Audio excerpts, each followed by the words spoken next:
Kalau zina itu dilakukan atas dasar suka sama suka. Bagaimana kalau ada wanita yang diperkosa, sudah berusaha melawan namun tidak mampu, sehingga akhirnya terjadi perkosaan?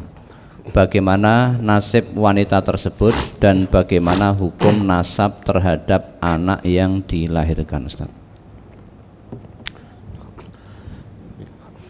Yang dilaknat oleh Allah ya laki-laki yang memperkosa itu.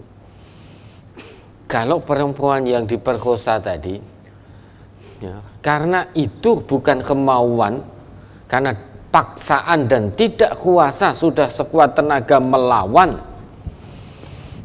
tidak sanggup, dan dia tidak menginginkan hal itu terjadi, maka dia bebas dari dosa. Perempuannya tidak berdosa, laki-lakinya yang dilaknat. Kalau perempuannya tidak berdosa, mengapa? Karena dia hakikatnya tidak menginginkan hal itu terjadi. Nah, bagaimana anaknya? Kebetulan diperkosa, hamil, lahir. Anaknya hanya punya ibu, tidak punya bapak. Bejatnya laki-laki. Wis memperkosa, kemudian menyebabkan anak tidak punya bapak. Hanya gara-gara apa toh? Nah, menuruti kemaluannya, menuruti alat kelaminnya. Maka korbannya di mana-mana. Nah, ini lagi viral ini. Ya, konon kabarnya seorang pengasuh pondok pesantren mencabuli santriwatinya 14 atau berapa itu. Di antaranya mengandung bahkan sampai melahirkan. Nah, pengasuh pondok pesantren. Bukan pondok pesantrennya yang salah, bukan Islamnya yang salah, tetapi orangnya ini yang bejat ini loh. Dia bersembunyi di balik nama pondok pesantren untuk mengikuti hawa nafsu kemaluannya. Santriwatinya ditipu, dijanjikan jadi ini, jadi itu, dan lain sebagainya. Sehingga melakukan perbuatan itu selama beberapa tahun, hingga beberapa santriwatinya mengandung, hamil, hingga melahirkan. Jadi bukan Islamnya yang salah, orangnya yang bejat, akhlaknya yang bejat, tidak bermoral, hanya gara-gara menuruti kemaluan. Padahal judulnya pengasuh pondok pesantren. Kalau tidak salah, ya, beritanya seperti itu. Tapi wallahu a'lam benar apa tidak. Tapi tampaknya betul karena berita itu kemana-mana. Di televisi ada juga, Ustaz. Ya, ada. Ada juga di televisi. Ini kan merusak, mencemarkan. Seolah-olah orang kalau hatinya kotor menangkap berita ini, ya, dia akan gunakan untuk menyerang Islam. Dia gunakan untuk nyalah-nyalahi pondok pesantren.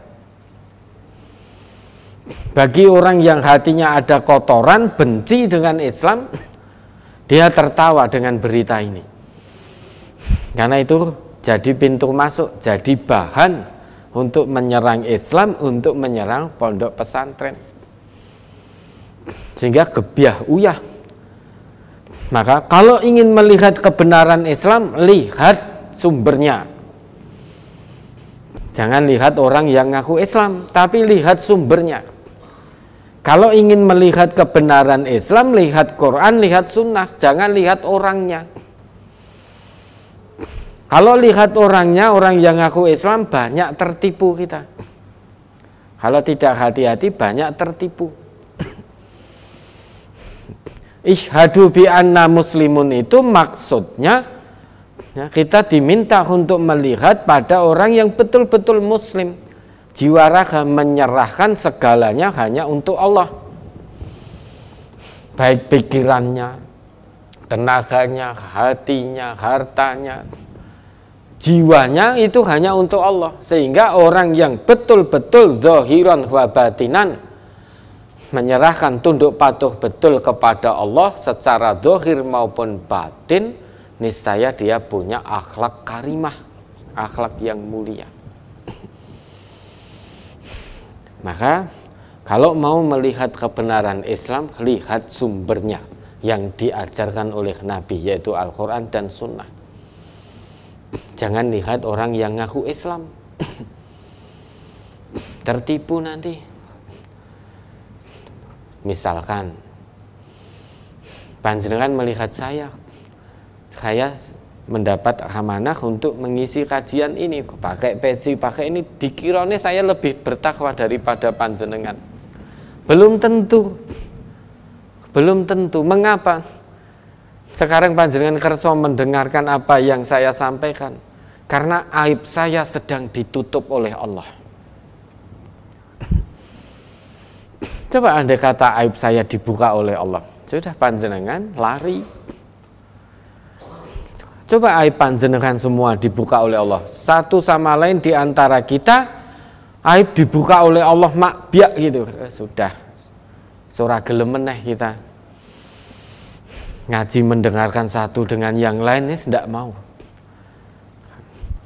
Nah, maka jangan melihat orangnya, lihat kebenaran Islam itu dari sumbernya, yaitu Quran Sunnah. Siapapun penyampainya diterima selama ya, yang disampaikan itu sumbernya dari Quran, dari Sunnah. Ya, maka orang yang memperkosa tadi itu yang mendapat laknat, dosanya double nggak karuan dah. Yang diperkosa dia bari'ah minat timmah, dia tidak dosa. Meski demikian, anak yang dilahirkan tetap tidak punya bapak. Ya, ada lagi.